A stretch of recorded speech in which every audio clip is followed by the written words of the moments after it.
So ayan, nandito na tayo sa Resta. Ayan. Tingin tayo ng mga... Ano ba titingnan natin dito? Basta kung ano lang. Kung ano lang maisipan namin ano. Siyempre minsan, yung mga ano din. Ano, sa baby room. Mga gamit din ni baby. Tapos titingin din kami nung ano. Ang Tingnan namin kung magkano yung carpet. Kasi sa tingin namin sa Mio ba yun? Kung pwedeng namin sa Mio, medyo maganda naman, medyo mahal lang. Pero tignan namin dito kung ano.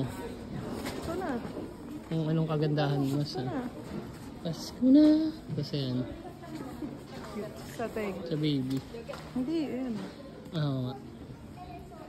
So yan, tingin tayo ng kung ano ating bibili. So hindi na tayo kuha siguro ng ano tulak-tulak kasi hindi naman yan ang bibili namin.